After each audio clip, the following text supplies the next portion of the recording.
An innocent teen gets the death penalty, but the real story hasn't even started. She was silenced, labeled, and locked away. But one phone call changes everything. On the other end of the line is a man with more power than anyone suspects, and more to lose than anyone knows. As secrets start to crack and time runs out, a buried truth begins to rise. What happens when the most powerful man in the country discovers the system got it all wrong? Before we get into the story, comment below where in the world you are watching from today. The winter morning bit at Zaria Wells's cheeks as she pulled her scarf tighter around her neck. Her breath made little clouds in the air as she walked through the narrow alleyway, her backpack heavy with textbooks. She had just finished tutoring at the local library, helping middle schoolers with their math homework. Teaching always filled her with purpose. One day, she whispered to herself, I'll be arguing cases instead of algebra problems. The shortcut behind Jefferson Academy would save her 10 minutes on her walk home to Aunt May's apartment. Zaria checked her watch, just past noon. If she hurried, she could finish her civil rights essay before her evening shift at the grocery store. A sudden noise stopped her mid-step, a thump followed by what sounded like a muffled cry. Zaria froze, listening. There it was again, a groan, coming from behind the dumpsters in the academy's back lot. "Hello?" she called out, her voice small against the brick wall surrounding her. No answer. Common sense told her to keep walking. But what if someone was hurt? Zaria clutched her phone in her pocket and cautiously moved toward the sound. "Is anyone there? Do you need help?" As she rounded the corner, her heart jumped into her throat. A young man in a military cadet uniform lay crumpled on the ground, a dark stain spreading across his chest. His eyes fluttered open when her shadow fell across him. "Please," he whispered. Zaria dropped to her knees beside him. "I'm calling for help. Just hold on." Her fingers trembled as she dialed 911, pressing her scarf against the wound with her free hand. The white fabric quickly turned red. 911, what's your emergency?" A calm voice answered. "There's a boy, a cadet, he's bleeding badly," Zaria explained, her voice shaking. "Behind Jefferson Academy, in the back lot. Please hurry." "What's your name, ma'am?" "Zaria Wells, please, he's losing a lot of blood." The operator's voice remained steady. "Emergency services are on their way. Can you tell if he's breathing?" "Yes, but it's shallow. I'm trying to stop the bleeding." The young man, his name tag read Langston, gripped her wrist weakly. "Wasn't your fault," he mumbled. "Save your strength," Zaria urged, pressing harder on the wound. "Help is coming." Sirens wailed in the distance, growing louder. Within minutes, flashing lights filled the alley. 2 police officers rushed toward them, hands on their weapons. "Police, don't move," the taller officer shouted. Zaria looked up, relief washing over her. "He needs an ambulance. I found him like this." The officers, Martinez and Reynolds, according to their badges, exchanged glances. Officer Reynolds immediately knelt to check on the cadet, while Martinez approached Zaria. "Step away from him," Martinez ordered, his hand still on his holster. "I was just trying to help," Zaria explained, standing slowly, her hands and coat covered in blood. "I called 911. I found him here." "Put your hands where I can see them," Martinez demanded, his voice hard. Confused, Zaria raised her hands. "I didn't do anything wrong." "Turn around," Martinez ordered, pulling out handcuffs. "What? Why?" Panic rose in her chest. "You're being detained until we figure out what happened here." The cold metal of handcuffs snapped around her wrists as paramedics rushed to Jacob Langston's side. Through a blur of tears, Zaria watched them load him onto a stretcher. "Please," she begged, "check my phone. I called 911. I was trying to save him." Neither officer responded as they led her to the patrol car, reading her rights in monotone voices. Through the window, Zaria could see people gathering, phones raised, recording everything. By nightfall, her face would be all over the news. The fluorescent lights buzzed overhead in the small interrogation room. Zaria sat alone at a metal table, her wrists still raw from the handcuffs they'd finally removed. 5 hours had passed since her arrest, and her throat felt dry as sandpaper. Officer Kim paced around the table, his face stern. "Let's go through this again." What were you doing with Cadet Langston? I told you, Zaria said, her voice cracking. I was walking home from tutoring. I heard something and found him already hurt. I called 911 right away. A promising young cadet doesn't just end up stabbed for no reason, Officer Kim said, slapping a folder on the table. Your fingerprints are all over the scene. Because I was trying to help him. Tears welled in Zaria's eyes. Please, I need to call my aunt. She doesn't know where I am. Officer Kim ignored her request. What did you argue about? I didn't even know him. I need a lawyer. Don't I get a phone call? You'll get your call when we're done here. Officer Kim leaned across the table. If you cooperate, things will go easier. I'm trying to tell you what happened. Save the stories, he cut her off. We have witnesses who saw you in the area regularly. Because I tutor at the library, please, my aunt must be worried sick. I just want to... You just want to what? Change your story again? Officer Kim interrupted. Zaria wrapped her arms around herself, suddenly feeling very small and very alone. Across town, the evening news blared from televisions in homes, bars, and waiting rooms. The headline scrolled across the bottom of the screen. Honor student and military cadet Jacob Langston murdered. Local teen in custody. A blonde reporter stood outside Jefferson Academy. Sources tell us Jacob Langston was a model cadet with a bright future ahead of him.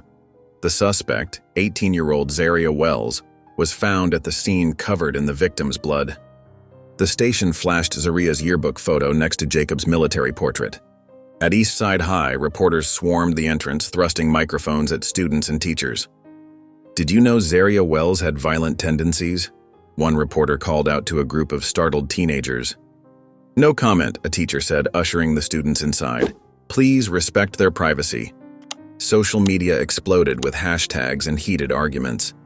Comment sections filled with judgment from people who had never met either Zaria or Jacob. The city began to divide along invisible lines. Meanwhile, Lisa Wells clutched her phone, frantically dialing the police station for the 7th time. The news played in the background, showing her niece's face alongside words like murderer and killer. This is Lisa Wells again. I'm Zaria Wells's guardian. Please, I need to speak with her. Ma'am, as we've told you, she's being processed. You'll be notified when you can see her. The call ended before Lisa could protest further. Her hands shook as she turned up the volume on the TV. Prosecutor Alan Merrick stood at a podium, his expression grave. The evidence is overwhelming. We will be charging Zaria Wells with first-degree murder. Given the heinous nature of this crime against a promising young serviceman, we will be seeking the maximum penalty allowed by law. Lisa's knees buckled. The maximum penalty? Death. They wanted to kill her baby girl. No, she whispered, grabbing her purse and car keys. She needed a lawyer. She needed help. She needed someone to listen before it was too late. As she rushed out the door, the news showed Zaria being led in an orange jumpsuit toward a courthouse, cameras flashing in her terrified face. General Alexander Beckett stepped off the military transport plane at Andrews Air Force Base, straightening his uniform jacket as the cool morning air hit his face. After 2 weeks of diplomatic meetings across Europe, he was exhausted but satisfied with the progress made with NATO allies. Welcome back, sir. His aide, Captain Rodriguez, greeted him with a crisp salute. Your car is waiting. There's been a situation at Jefferson Academy that requires your attention. Beckett nodded, sliding into the back seat of the black SUV. Brief me. Captain Rodriguez handed him a tablet. A cadet was murdered 3 days ago, sir. Jacob Langston, top of his class. Beckett's eyes narrowed as he swiped through the news reports. The screen showed footage of a young woman being led away in handcuffs, her face partially hidden by her hair. Something about her seemed vaguely familiar, but he couldn't place it. Tragic, Beckett said, focusing instead on the photo of Cadet Langston in his dress uniform. He had promise. Yes, sir. The Pentagon press office needs your approval on a statement. The media coverage has been intense. The car pulled into the Pentagon parking lot, and Beckett was immediately swept into a flurry of meetings. By afternoon, he sat at the head of a conference table as his staff presented updates. The Academy's reputation is at stake, sir, Colonel Winters explained, sliding a folder across the table. Enrollment applications could drop by 20% if we don't handle this correctly. And the prosecution? Beckett asked, moving quickly. The girl was caught at the scene. Prosecutor Merrick is confident. Beckett scanned the press statement drafted for his approval. It expressed condolences to the Langston family and emphasized the Academy's commitment to justice. The final paragraph, sir, Captain Rodriguez pointed out. We're backing the prosecutor's call for swift and severe punishment. Without hesitation, Beckett signed the bottom of the page. Send it out immediately. The Academy's reputation must be protected. None of his aides mentioned the name of the accused. None of them knew it mattered. The courtroom was packed with reporters and cameras when Zaria was let in, wearing an orange jumpsuit that hung loosely on her thin frame.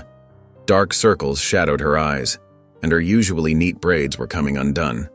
Lisa Wells sat in the front row, clutching her purse so tightly her knuckles turned white.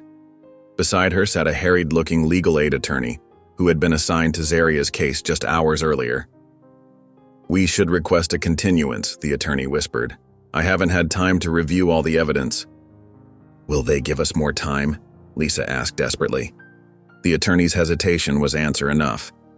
Judge Harris entered, and the room fell silent. His face was a mask of stern indifference as he called the court to order. Prosecutor Merrick rose, confidence radiating from his expensive suit. Your Honor, the defendant stands accused of a heinous crime against a promising young cadet. We request remand without bail. When Zaria's attorney stood to argue, Judge Harris barely looked at him.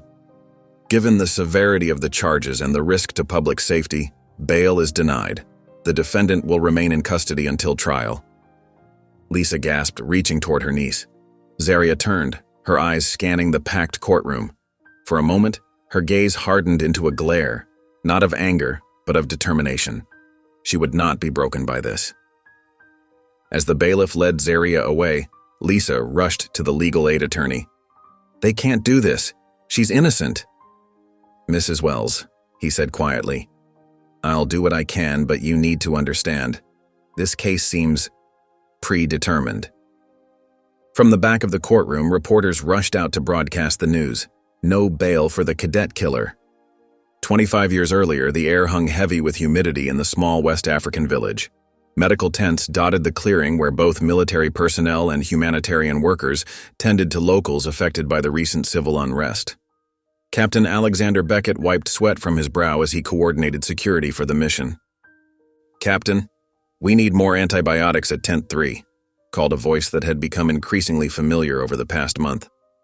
Monica Wells approached, her dark skin glistening in the afternoon sun. Her medical scrubs were stained with the day's work, but her smile remained bright despite the exhaustion in her eyes. I'll have my men escort the next supply run, Beckett replied, his professional tone softening slightly. How are you holding up, Nurse Wells? I've told you before, it's Monica, she said, her smile widening, and I'm better now. Their eyes held for a moment longer than necessary.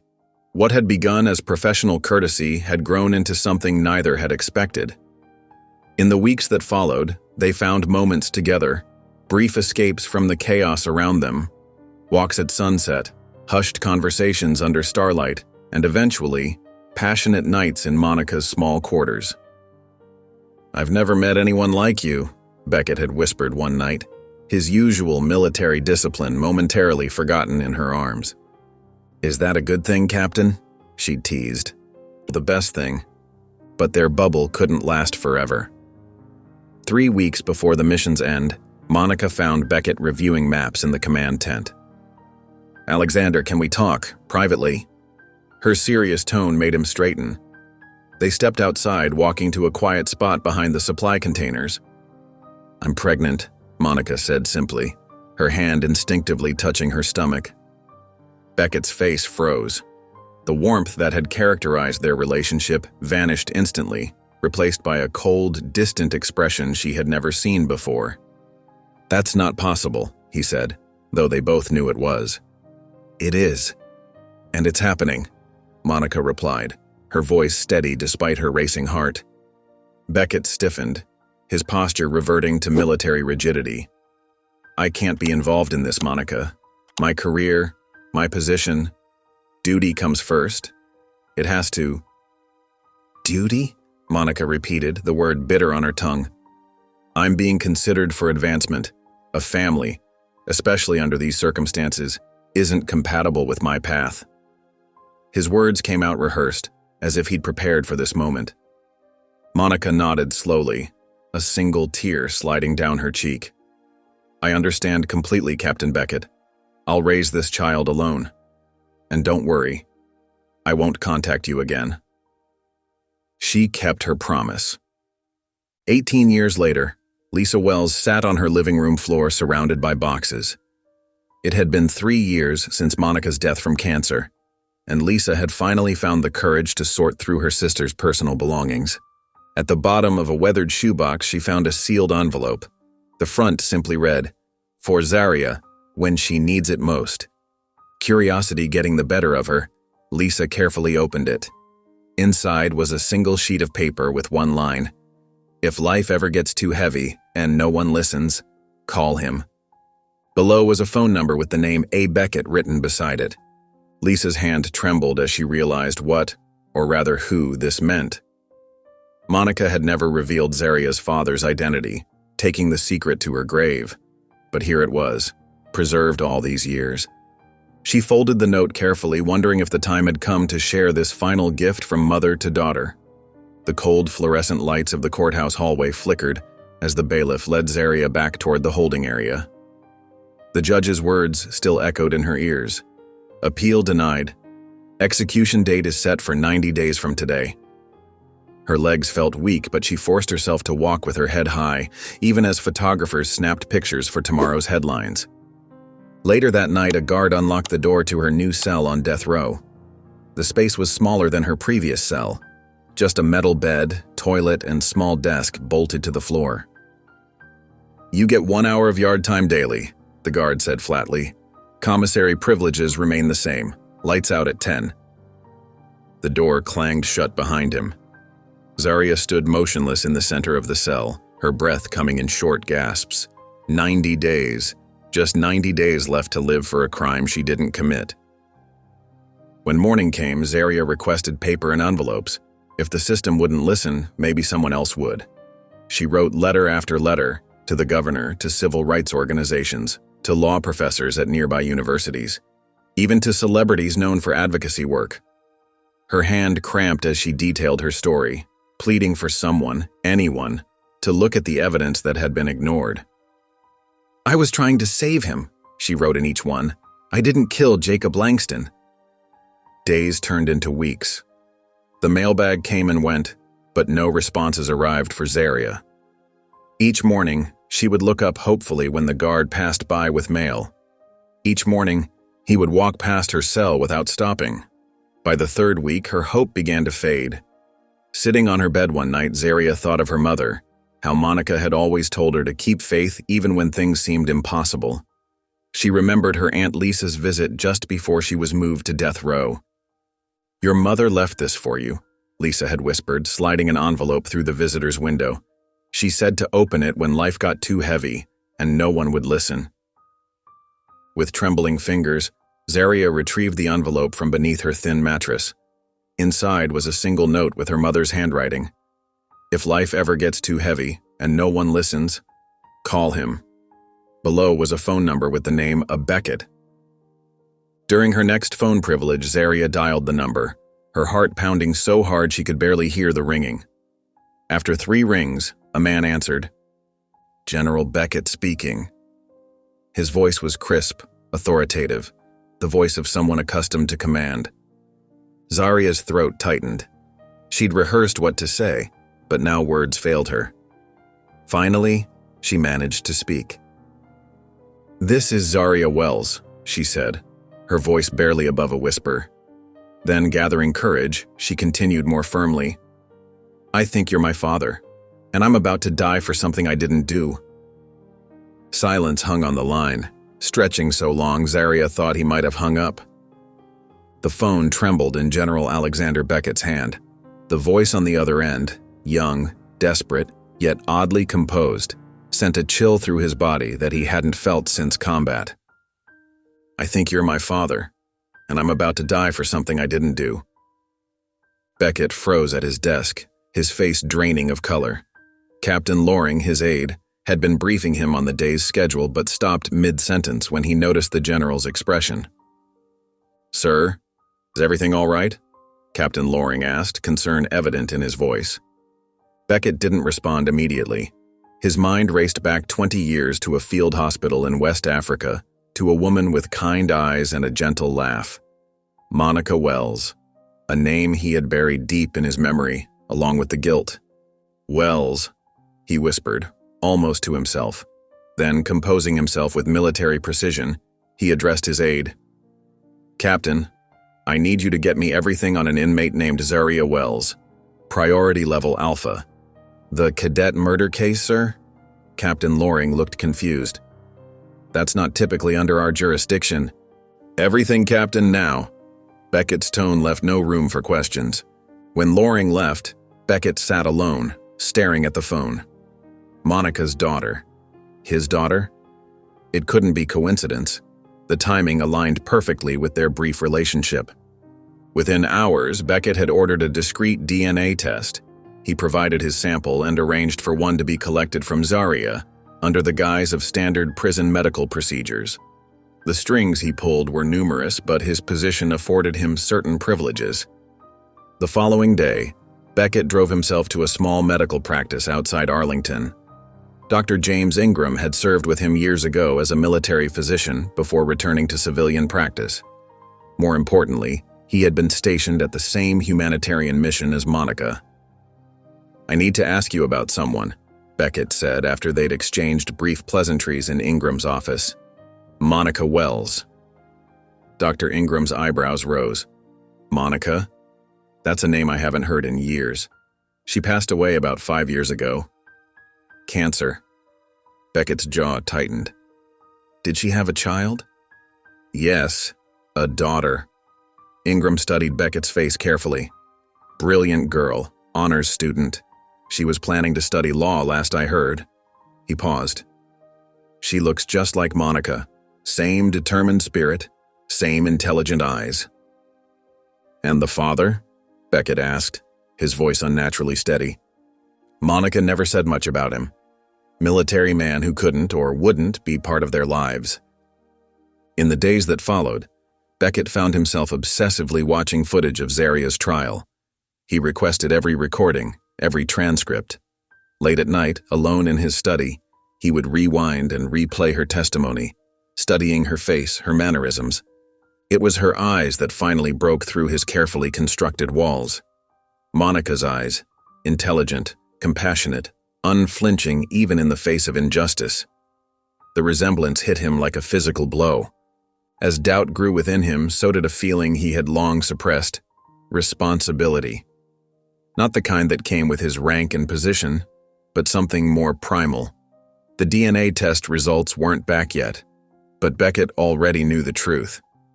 This young woman facing execution was his daughter, and for the first time in decades, duty to country and duty to family were in direct conflict. The envelope sat on General Beckett's desk like a ticking bomb, his name printed in clinical font, the Pentagon seal stamped in the corner. He had ordered it delivered before office hours, before the hallways filled with staff and questions. Now, alone in the first light of morning, he slid his finger beneath the flap and removed the single sheet of paper. The DNA results were unambiguous: 99.9998% probability of paternity. Beckett's hand trembled as he held the paper. The military precision that had guided his life for decades suddenly abandoned him. The black and white confirmation of what he already knew in his heart struck him with unexpected force. "Zaria Wells is my daughter," he whispered to the empty room. He set the paper down and covered his face with his hands. The weight of this truth pressed against his chest, making it difficult to breathe. His daughter, his flesh and blood, sat in a prison cell, counting down the days until her execution, for a crime he was increasingly convinced she didn't commit. His mind drifted back 20 years to a dusty field hospital in West Africa. Monica's face appeared before him, as vivid as if she were standing in the room, her dark eyes full of both love and disappointment. "Stay," she had whispered, holding his hand between both of hers. "We could make it work, Alexander." The memory cut through him like a blade. Her belly had just begun to show the first signs of pregnancy, their child, Zaria, growing inside her. "My duty is to my country, Monica," he had replied, gently pulling his hand away. "I can't be the man you need me to be, the father this child deserves." "So duty comes first," she had said, her voice soft but strong. "Always." He had nodded, unable to meet her eyes. "Always."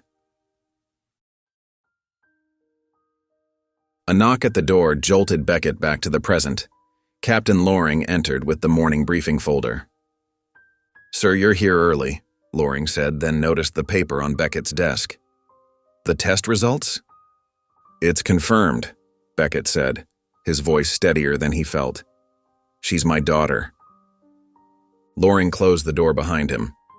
"General, I need to advise caution. This information could have serious implications for your position if it becomes public. The Joint Chiefs—" "I'm aware of the ramifications, Captain," Beckett cut him off. "Sir, perhaps we should consult with legal counsel before proceeding." Beckett shook his head. "Number, this stays between us for now. If word gets out that I'm personally involved, any investigation could be compromised." He stood and walked to the window, looking out at the Pentagon courtyard below. "Contact Colonel Harper. Have her report to me directly this afternoon." "Harper? From intelligence?" "She's thorough and discreet. I want her to review the original crime scene evidence, interview reports, everything from the Langston murder case. Tell her to look for inconsistencies, anything that doesn't add up." "Yes, sir," Loring replied, hesitating at the door. "General, if I may, this path you're taking is dangerous." Beckett turned, his face set with determination. "My daughter is innocent, Captain, and I've failed her for 18 years. I won't fail her now." Colonel Harper sat alone in a dimly lit office at the Pentagon, her desk covered with stacks of papers. She'd been reviewing the trial transcripts for hours, and something wasn't adding up. Her trained eyes narrowed as she flipped through the witness statements, noting peculiar patterns of redacted information. "This doesn't make sense," she muttered, circling another blacked-out paragraph with her red pen.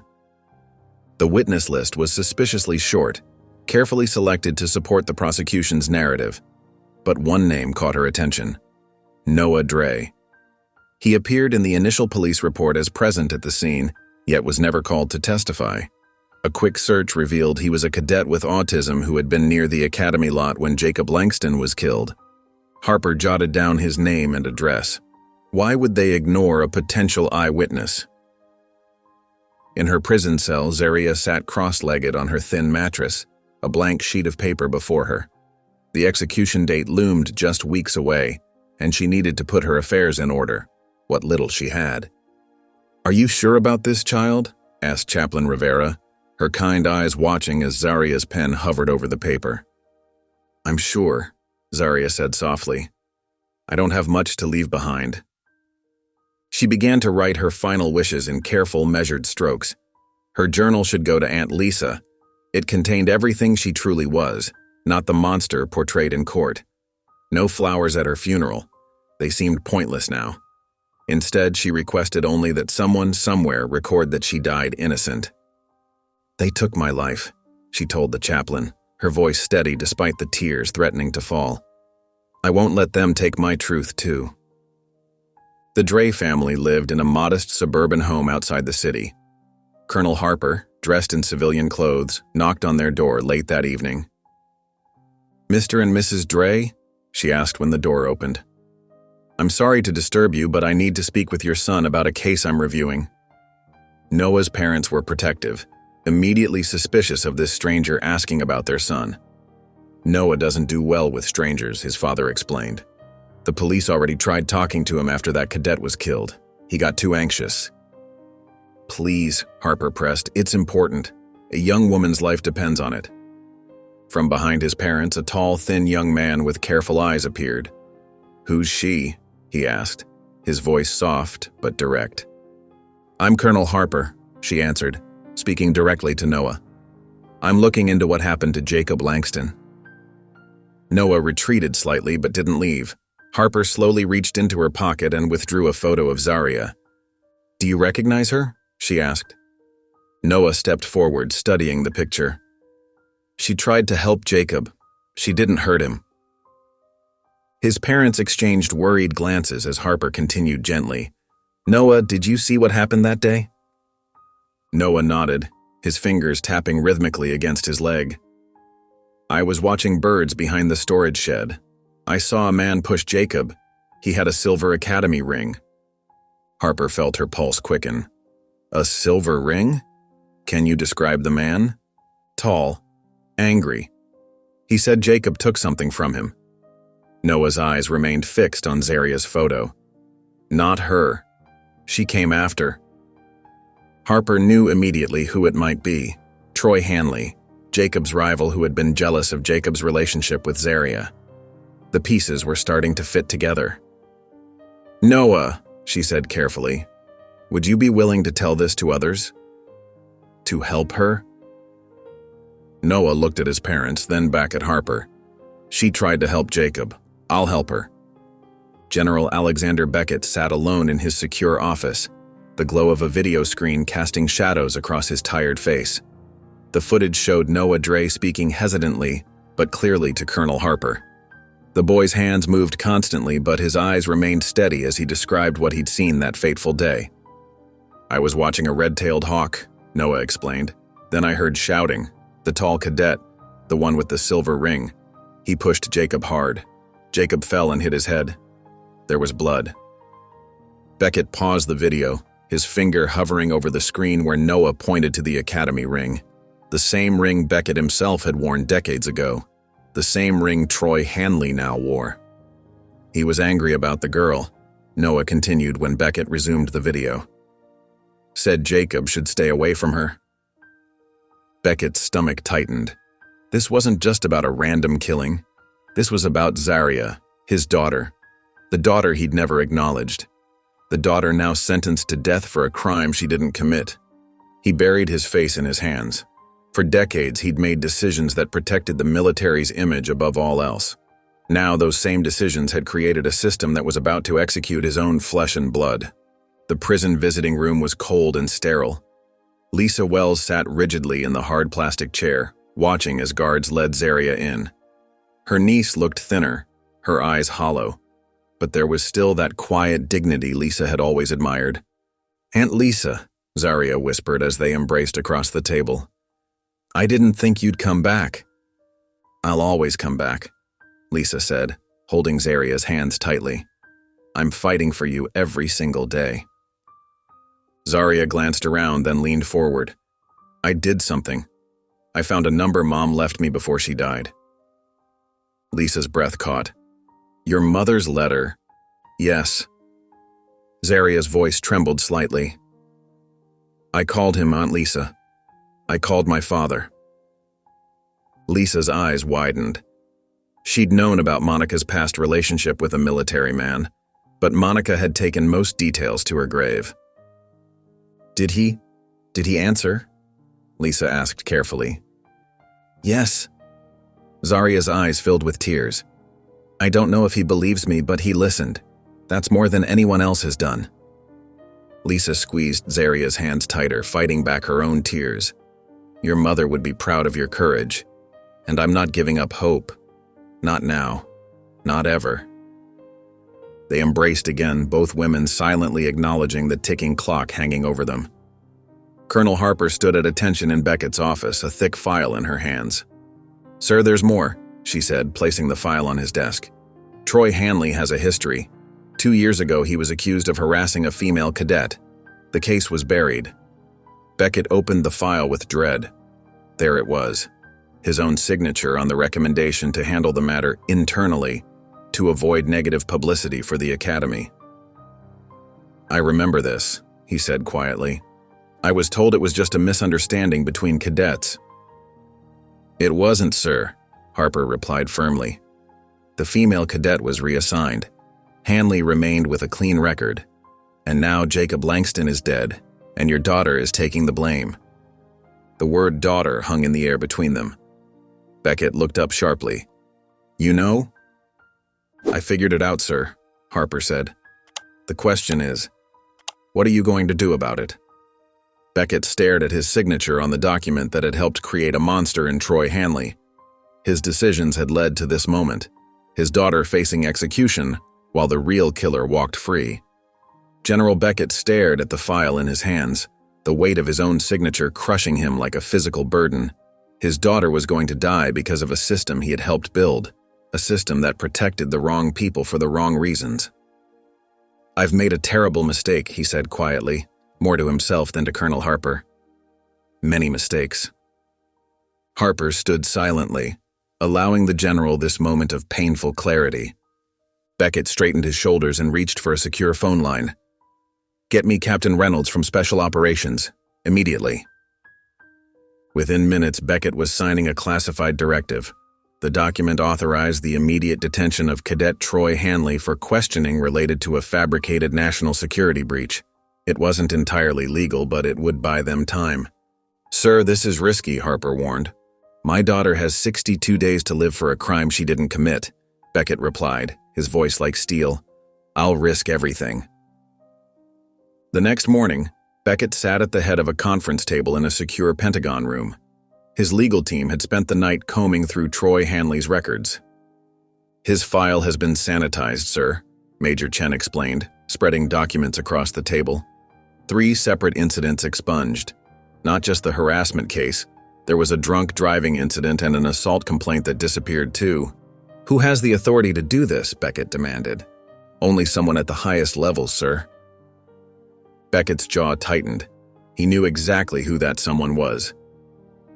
General Rawlings entered the room, his face a mask of professional courtesy. He'd been Beckett's chief of staff for 7 years. "You wanted to see me, Alex?" Beckett dismissed everyone else from the room with a nod. When the door closed, he slid Hanley's doctored file across the table. "Why did you clean this cadet's record, James?" Rawlings didn't even glance at the file. "His father is Senator Hanley. The family has donated millions to the Academy." "And that justifies covering up multiple offenses?" Beckett's voice remained dangerously calm. "It's how things work. You know that." Rawlings frowned. "Why the sudden interest in this cadet?" "Because an innocent woman is going to be executed while this protected cadet walks free after committing murder." Rawlings paled slightly. "You can't prove that." "I'm going to..." Beckett leaned forward. "Did you know the woman on death row is my daughter?" The shock on Rawlings's face was answer enough. In her prison cell, Zaria sat cross-legged on her narrow bed, writing in the journal the chaplain had given her. She'd begun organizing her final thoughts, making peace with a fate she couldn't escape. "What are you writing?" asked Dana, the young woman in the cell across from hers. "Letters to people I'll never see again," Zaria replied. "Instructions for my aunt. Things I want people to know after I'm gone." Dana gripped the bars of her cell. "You ain't gone yet." 59 days, Zaria said softly. "That's all I have left. My grandma used to say even when no one listens, sometimes the storm breaks in your favor," Dana said. "Don't give up, Zaria." Zaria closed her journal, a single tear sliding down her cheek. "I'm trying to be realistic." "Being realistic don't mean giving up hope," Dana insisted. "Something could still change." Zaria nodded, but her eyes remained distant. She was learning to make peace with death, a lesson no 18-year-old should have to learn. The summer heat pressed down on Washington, D.C. like a heavy blanket, but the young woman standing on the steps of Howard University seemed untouched by it. Monica Wells, just 19, stood tall with her chin lifted, addressing the crowd of students and community members gathered before her. "We cannot wait for justice to be handed to us," she called out, her voice carrying across the humid air. "We must demand it." Alexander Beckett, 21 and stiff in his civilian clothes, stood at the edge of the crowd. He was supposed to be enjoying his brief leave from military school, not attending protests.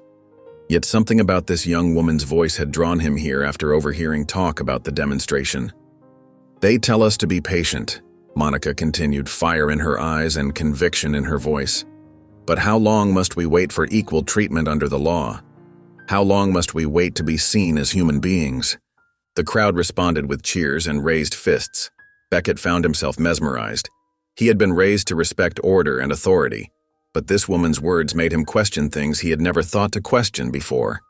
When the speech ended and the crowd began to disperse, Beckett found himself walking toward her instead of away. "That was powerful," he said awkwardly when he reached her. Monica looked him up and down, noting his military straight posture. "Thank you," she replied cautiously. "Are you here to support the cause or just observe?" "I'm not sure yet," he answered honestly, "but I'd like to learn more." 6 weeks later, under the starlit sky of a West African village, Monica laughed as she splashed water at Beckett from the edge of a small stream. They had both volunteered for a peacekeeping mission. She as a medical aide, he as part of his military training. "I still can't believe you showed up here," she said, her smile bright in the moonlight. "I couldn't stop thinking about what you said that day," Beckett admitted, moving closer to her. "About making a difference." Monica's eyes softened. "And now? Do you still want to make a difference?" "I do," he said, "but our methods are different." "They don't have to be," she insisted, taking his hand. "You can change things from the inside. Rise through the ranks. Make the system better." "And you'll change things from the outside," he said, pulling her close. "Between the two of us, we could move mountains." "Promise me," she whispered against his lips. "Promise me we'll find a way to make both our dreams work." "I promise," he said, meaning it with all his heart in that moment. But promises made under African stars proved harder to keep in the cold light of reality. Their paths diverged, his deeper into military service, hers into humanitarian work. What had seemed possible in the magic of that summer faded under the weight of duty and distance. General Alexander Beckett stood before the mirror in his Pentagon office, straightening his uniform one last time. 63 medals and ribbons adorned his chest, symbols of a lifetime of service and sacrifice. The face that looked back at him was lined with age and responsibility, so different from the young man who had fallen in love with a fiery activist all those years ago. "You gave me a second chance, Monica," he said aloud to the empty room, his voice thick with emotion. "I won't waste it." He knew what he had to do. Going public with the evidence of corruption and cover-ups would mean the end of his career. 4 decades of service would end in disgrace, but his daughter's life hung in the balance, and this time, he would not choose duty over family. Beckett picked up his hat and squared his shoulders. The press conference was scheduled for noon. There would be no turning back. At precisely noon, the Pentagon press room buzzed with confusion.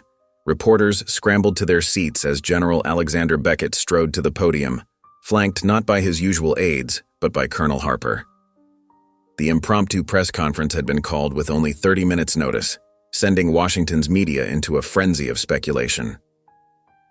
"Thank you for coming on such short notice," Beckett began, his voice steady despite the storm raging inside him. The cameras flashed, capturing his grim expression. "I stand before you today not as the chairman of the Joint Chiefs, but as a father." A murmur rippled through the room. Beckett's personal life had always been a closed book. 18 years ago, I made a choice that I have regretted every day since. I abandoned a woman I loved and the child she carried, my child. His voice caught slightly. That child is Zaria Wells, who currently sits on death row for a murder she did not commit. The room erupted. Reporters jumped to their feet, shouting questions. Beckett raised his hand for silence. "The justice system has failed my daughter. Through a Pentagon investigation, we have uncovered evidence pointing to Cadet Troy Hanley as the actual perpetrator in the death of Jacob Langston." He gestured to the screen behind him, where security footage appeared showing Troy arguing with Jacob near the academy grounds. This footage was deliberately withheld from the trial. We have also located a witness, Noah Dre, who saw Hanley at the scene. In the Attorney General's office, phones began ringing off the hook as Beckett continued. "I am formally requesting that the Department of Justice open a federal investigation into this case. the prosecutorial misconduct, and the institutional cover-up that followed. The Attorney General watched the broadcast, stunned, before picking up her phone to make an immediate call to her staff. Meanwhile, across town, Troy Hanley stared at his television in horror. His hands trembled as he reached for his phone. His father wasn't answering. No one was answering. Furthermore, Beckett continued, his voice growing stronger, I take personal responsibility for the culture of silence that allowed this miscarriage of justice. In protecting the reputation of our institutions, we have betrayed the very values we claim to uphold. In her death row cell, Zaria sat cross-legged on her bed, barely paying attention to the small TV mounted high on the wall. The news had become background noise to her. Another day, another story that had nothing to do with her truth. Then she heard her name. Her head snapped up just as the camera zoomed in on General Beckett's face.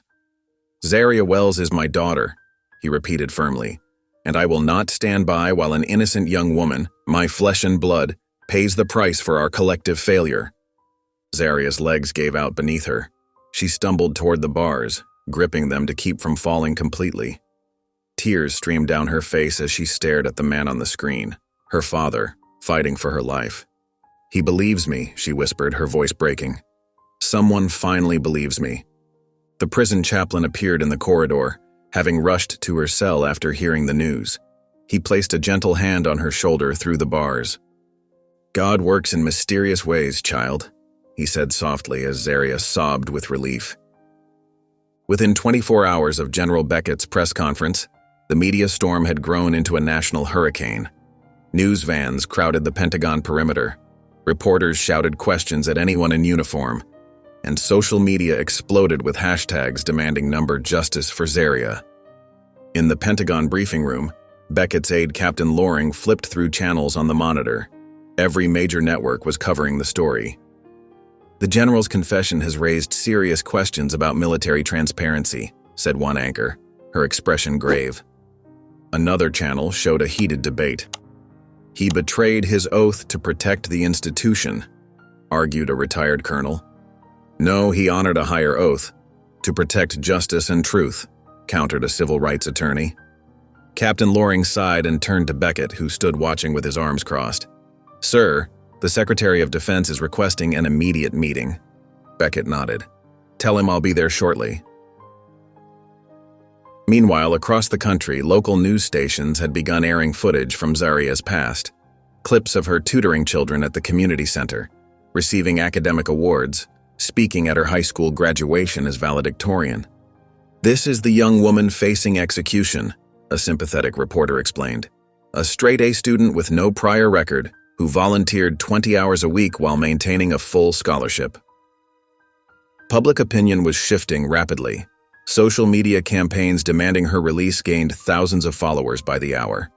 Across town, Colonel Harper supervised as military police escorted Troy Hanley into custody.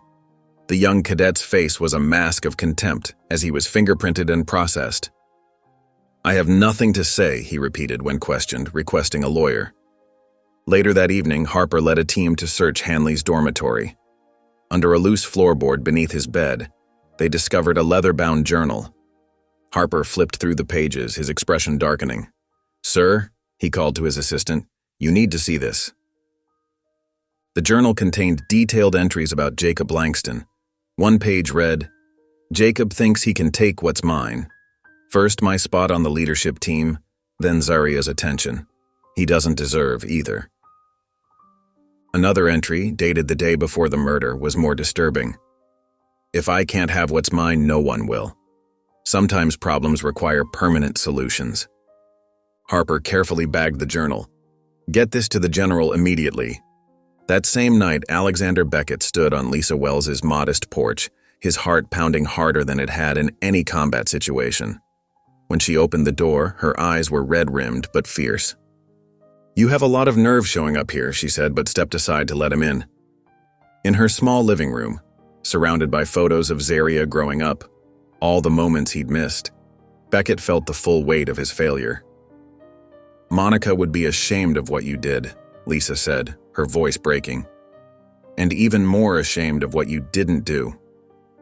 Beckett nodded, accepting every word. I know. Nothing I say can change the past. You abandoned her before she was born, Lisa said, tears streaming down her face. Don't you dare abandon her now. I won't, Beckett promised, his voice steady with resolve. I'll do whatever it takes to make this right. Not just for my conscience, but for her. For Zaria. Lisa studied his face, searching for sincerity. She has your stubbornness, she finally said, and Monica's heart. That night, Alexander Beckett tossed in his bed, sheets tangled around him like restraints. His dreams carried him to a place he hadn't visited in decades. Monica Wells sat beneath a sprawling oak tree, sunlight filtering through leaves to dance across her face. She wore a simple yellow dress, the same one she'd worn when they'd last spoken. Her eyes held no anger, only a profound sadness. You could have been there, she said softly, for both of us. Beckett tried to speak, but his dream self had no voice. Monica smiled, that gentle smile he'd fallen in love with all those years ago. It's not too late for her, Monica whispered. Even if it's too late for us. Beckett woke with a gasp, his nightshirt damp with sweat. The digital clock read 3:17 a.m. Sleep wouldn't return now. He knew that much from years of battlefield nightmares. He pulled on a robe and walked outside to his balcony. The night was clear, stars scattered across the black canvas like distant beacons. In all his years of military service, he'd looked to the stars for navigation, for timing operations, for comfort in foreign lands. Now he looked up and whispered, "Help me save her, Monica. I don't know if I can do this alone." The stars offered no answer, but somehow the weight on his chest felt slightly lighter. In the sterile visitation room of the prison, Zaria sat across from Dana, separated by a scratched plastic divider. Dana was barely 20, serving 15 years for a robbery gone wrong. "My lawyer says people are talking about your case everywhere," Dana said, her eyes bright with excitement. "Your dad's really shaking things up." Zaria still struggled with the word dad. It felt foreign on her tongue. It doesn't feel real. Any of it. Dana nodded, tracing invisible patterns on the table. "You know, my mom never even showed up for my trial. Said she couldn't bear to see me in chains." Her voice cracked slightly. "At least yours is fighting for you, even if he's late to the game." Zaria reached forward, placing her palm against the divider. Dana matched the gesture on the other side. "If you get out, when you get out," Dana corrected herself, "don't forget about the rest of us in here." "I won't," Zaria promised. For the first time since her arrest, she allowed herself to imagine a future beyond these walls. The feeling was terrifying and beautiful all at once. Attorney General Walton's office was impeccably decorated with law books and framed constitutional amendments. The man himself looked uncomfortable as Beckett sat across from him. "General, I understand your personal stake in this, but your public confession has turned this into a media circus," Walton said, straightening papers that were already perfectly aligned. "Then let it be a circus," Beckett replied, his voice steady. "Just don't let it be a grave." Walton sighed heavily. "The evidence you've presented is compelling, I'll grant you that. But reopening a case after such a public spectacle sets a dangerous precedent." "More dangerous than executing an innocent woman?" Beckett leaned forward. "More dangerous than allowing a murderer to walk free because we're afraid of embarrassment?" "There are protocols." "I've followed protocols my entire life," Beckett interrupted. "I've upheld systems and institutions at great personal cost, but this time the system is wrong, and you know it." Walton studied Beckett's face. "You realize this could end your career?" "My career ended the moment I chose it over my daughter," Beckett said. "Now I'm just trying to make sure she has one." The fluorescent lights buzzed overhead as Chaplain Ross entered Zaria's cell. His face was solemn, his hands clutching a manila envelope. Zaria knew what it contained before he even spoke. "I'm sorry, Zaria," he said, his voice gentle.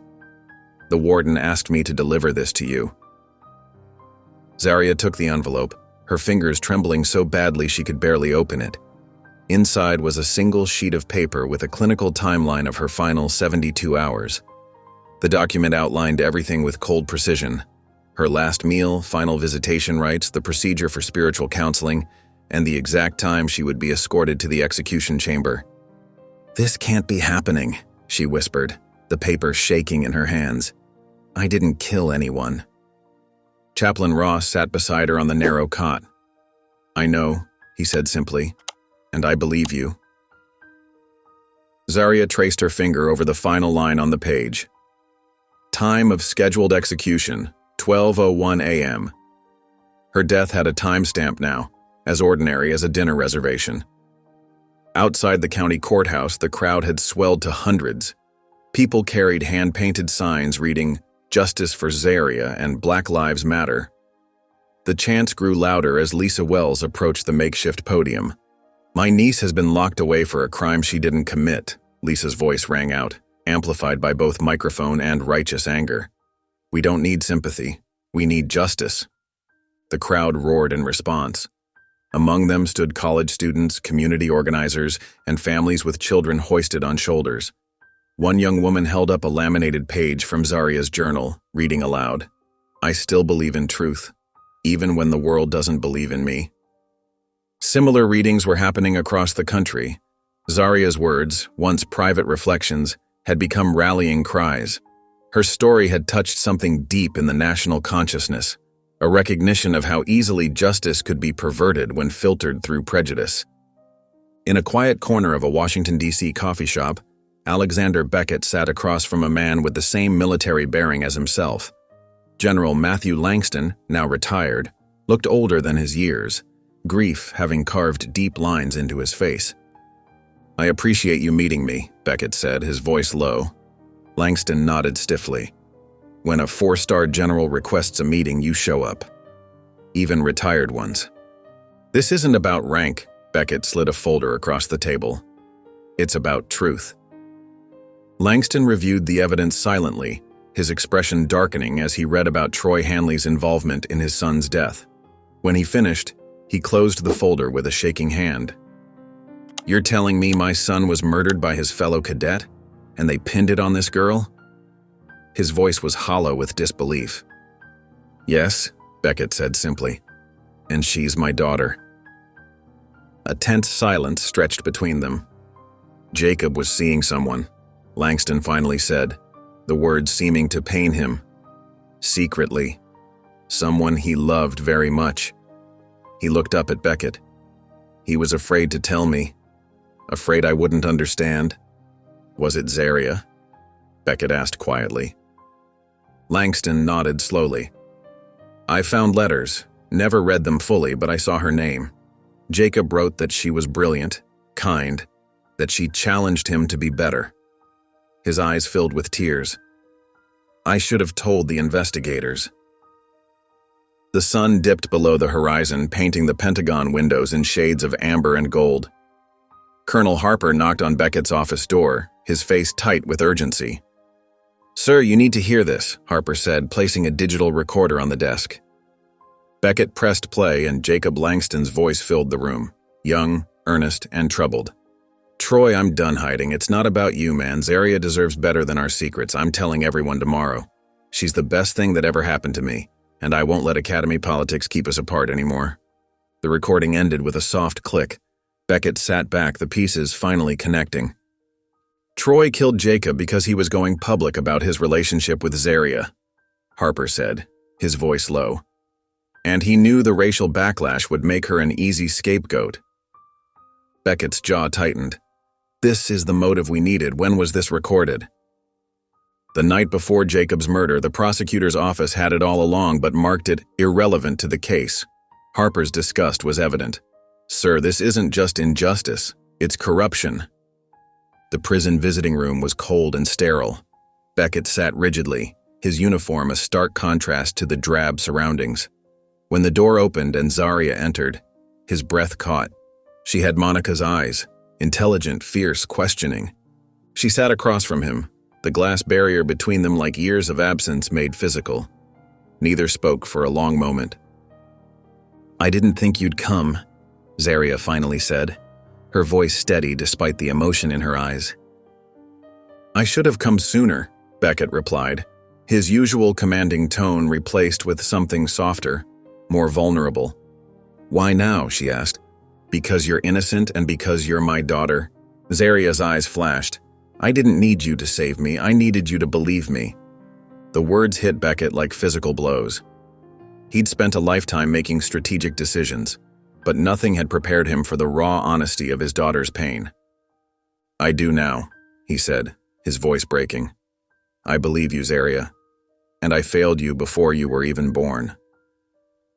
A tear slipped down Zaria's cheek, but she quickly wiped it away. "Mom said you chose duty over us." "I did," Beckett admitted. "It was the worst mistake of my life." They sat in silence, 20 years of absence hanging between them. At the Pentagon, General Rawlings paced his office, phone pressed to his ear. "Contain this, damn it. Beckett's gone rogue with these accusations." But containment was becoming impossible. An email had been leaked to 3 major news outlets, a correspondence from 5 years earlier where Rawlings had personally directed Academy officials to handle internally several misconduct reports. "Sir," his aide interrupted, "there's more. A former cadet is speaking publicly about being assaulted by Troy Hanley 3 years ago. She says her complaint was buried after she was threatened with expulsion." Rawlings slammed his fist on the desk. "Who leaked these files?" The aide swallowed hard. "We don't know, sir. But they came from the sealed section of the Academy records. The ones only you and 3 others had access to." The general's face paled as he realized the magnitude of what was happening. The carefully constructed system of protection and privilege was unraveling thread by thread. The courtroom of public opinion shifted dramatically when Noah Dre's lawyer called an unexpected press conference. The small, cluttered law office was packed with reporters as the attorney placed a USB drive into a laptop and turned the screen toward the cameras. Noah appeared on screen, his hands fidgeting nervously with a pencil. Unlike in court settings where he'd been overwhelmed into silence, here in the controlled environment of his home, his words flowed with clarity and purpose. "I was there that night," Noah said, his voice soft but steady. "I was studying the stars from the roof access. I saw Troy Hanley follow Jacob across the back lot. They were arguing. Troy pushed Jacob. Then there was a knife." He paused, taking a deep breath. "The girl, Zaria, she came after. Way after. She was trying to help him." Noah's lawyer then distributed copies of Noah's handwritten testimony, complete with timestamps and a diagram of where everyone had stood. The statement included details only someone who witnessed the event could know. The color of Jacob's scarf, the way Troy had wiped the knife on his uniform pants, the exact words Zaria had spoken when she found Jacob. "My client has autism spectrum disorder and processes information differently," the lawyer explained. "But his memory is precise, and his commitment to truth is absolute. He was too frightened to come forward initially, but he can no longer stay silent knowing an innocent person might die." In Washington, the Attorney General's office was in chaos. Phones rang continuously as public pressure mounted. News channels split their screens between Noah's testimony and footage of protests outside the prison where Zaria awaited execution. By evening, the Attorney General emerged from an emergency meeting, looking haggard but resolute. "In light of substantial new evidence, my office is issuing a federal injunction delaying the execution of Zaria Wells for 10 days pending an emergency hearing," she announced to the cameras. In his Pentagon office, General Beckett watched the announcement on television, clutching the official notice in his hand. His aide stood silently by the door, waiting for orders. "We're not done yet," Beckett whispered, his eyes never leaving the screen. "This buys us time, but they'll fight back. The system doesn't admit mistakes easily." He folded the paper carefully and placed it in his pocket, next to the photo of Monica he'd carried for 20 years. Troy Hanley sat in a sterile room within the military detention center, his uniform replaced by prison orange. Across from him, Dr. Elaine Foster, the prison psychologist, watched him carefully. "I didn't mean for any of this to happen," Troy said suddenly, breaking 40 minutes of defensive silence. Dr. Foster kept her expression neutral. "What didn't you mean to happen, Troy?" "I never meant to kill him," Troy whispered, his facade finally cracking. I just wanted to scare him, to make him back off. He was going to tell everyone about him and that girl. "Zaria Wells?" Dr. Foster prompted. Troy's face twisted with resentment. Jacob was throwing away everything for her. His future, his reputation, mine too. We had a pact to protect each other, and he was breaking it. So what happened that night? I just wanted to threaten him, make him see reason. Troy's voice broke, but he laughed at me, said I was pathetic. The knife was just supposed to scare him, but he moved wrong, and then there was so much blood. What Troy didn't know was that this session, like all psychological evaluations of high-profile detainees, was being recorded under authorized surveillance protocols. His confession, captured word for word, would soon become the final piece of evidence in Zaria's fight for justice. The metal doors of death row slid open with a heavy clank. Zaria stepped out, her few belongings clutched in a small paper bag. The guard beside her kept a respectful distance as they moved through the corridor toward the holding wing. "Wells, you're headed to Block C until your appeal," the guard said, her voice softer than usual. As they walked, inmates pressed against their cell doors.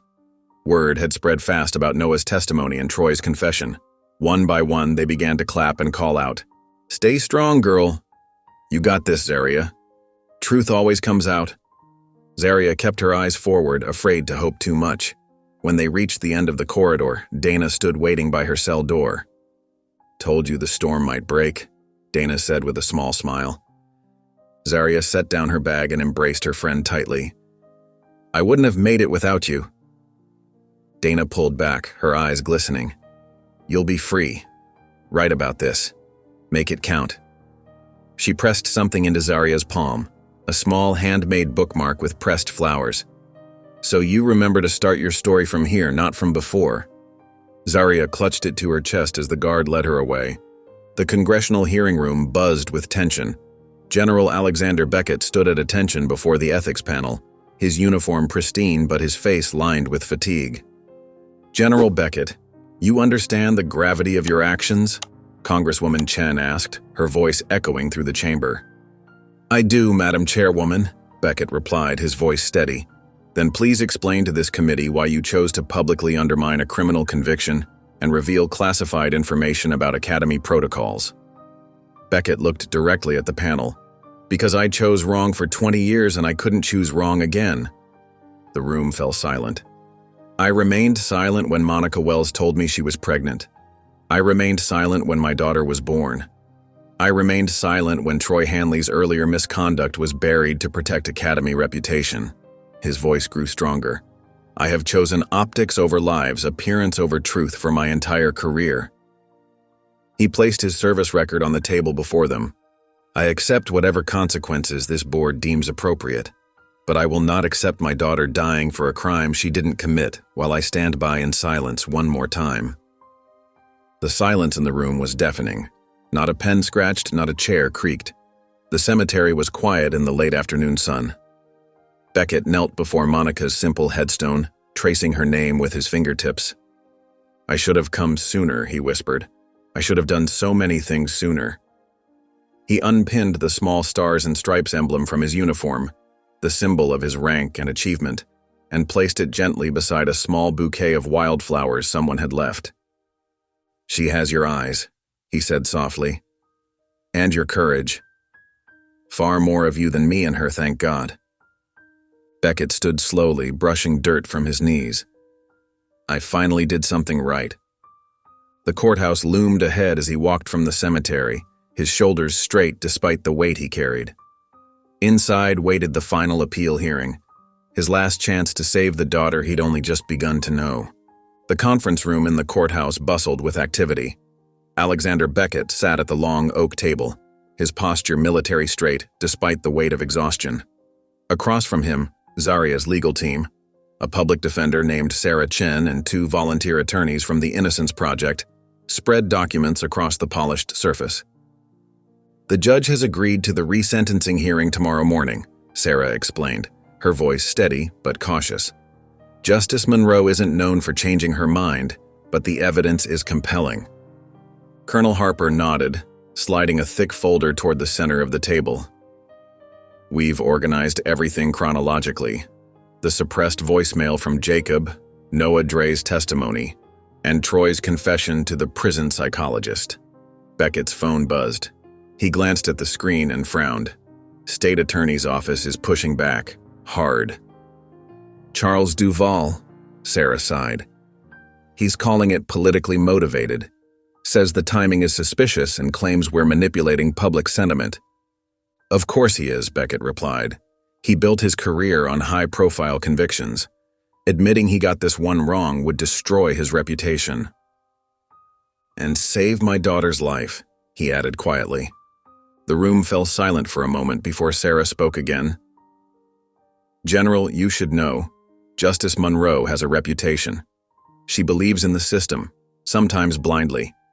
She's denied more appeals than any other judge in the district." Beckett met her eyes. "Then we make sure the system works this time." In a small preparation room at the courthouse, Zaria stood before a full-length mirror. The navy blue suit hung loosely on her frame. Prison food and stress had taken their toll. A court-appointed assistant helped adjust the jacket. "It's the best we could find on short notice," the woman apologized. Zaria barely heard her. She was transfixed by her own reflection. After months in orange jumpsuits, the person staring back seemed like a stranger, someone from another life. She reached up to touch her face. Her cheekbones were sharper now, her eyes deeper, but they were still her mother's eyes. "Mama, I'm going to walk out of here," she whispered, so quietly the assistant didn't hear. Zaria straightened her shoulders and took a deep breath. Whatever happened today, she would face it with dignity, the way her mother had faced everything. The courtroom fell silent as Justice Elaine Monroe entered. Her silver hair was pulled back in a severe bun, her black robes crisp and imposing. She surveyed the packed gallery with narrowed eyes before taking her seat. "This court is now in session," she announced, her voice carrying authority that commanded immediate attention. "We are here to consider new evidence in the case of the state versus Zaria Wells." Her gaze settled on Zaria. "I want to make something very clear. This court is not swayed by media attention or political pressure. We deal in facts and law only." State Attorney Charles Duvall nodded approvingly from his table. He was a tall man with a politician's smile that never reached his eyes. "The defense may call its first witness," Justice Monroe said.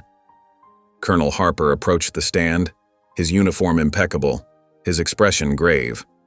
After being sworn in, he met the judge's skeptical gaze directly. "Colonel Harper, please explain your involvement in this case," Sarah began. "I was assigned by General Beckett to investigate inconsistencies in the original investigation," Harper replied. "What I found was a pattern of deliberate evidence suppression going back years." He methodically detailed the buried reports of Troy Hanley's previous misconduct, the edited witness lists, and the Academy's internal policy of protecting certain cadets from scrutiny. "And who authorized these suppressions?" Sarah asked. "Various officials over time, but the policy was formalized under General Rawlings with tacit approval from the Pentagon leadership," Harper answered. Justice Monroe leaned forward. "Are you suggesting a conspiracy, Colonel?" "No, Your Honor. I'm stating facts. It wasn't a conspiracy, it was standard procedure. That's what makes it worse." The morning sun crept over the prison walls, casting long shadows across the yard. Inmates gathered in small clusters, their voices low and urgent. Word had spread about Zaria's hearing, and even hardened criminals felt the weight of what was happening. Justice, so rare in these walls, might actually prevail today. Inside the courthouse, the gallery was packed shoulder to shoulder. Reporters scribbled notes, while activists and curious citizens strained to see. At the front, Noah Dre sat with his parents, his hands folded neatly in his lap. The young cadet's eyes darted nervously around the room, but his posture remained straight.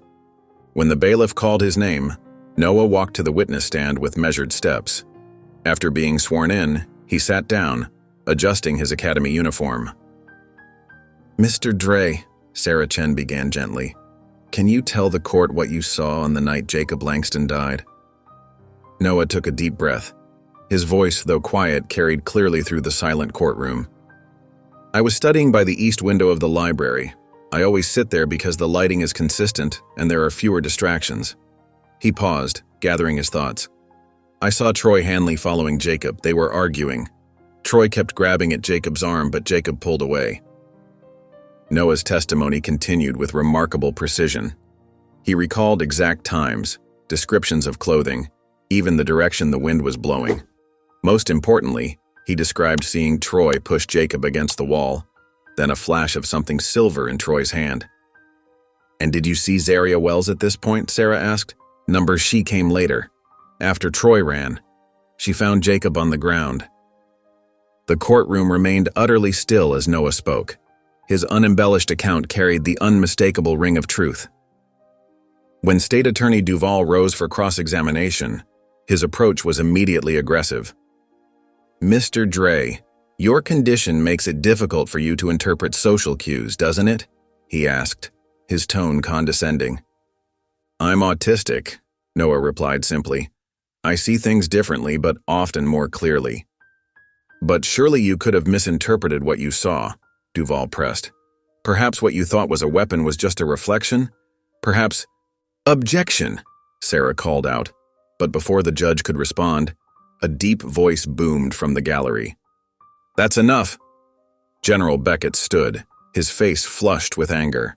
"This young man has shown more courage and clarity than your entire department, Mr. Duvall."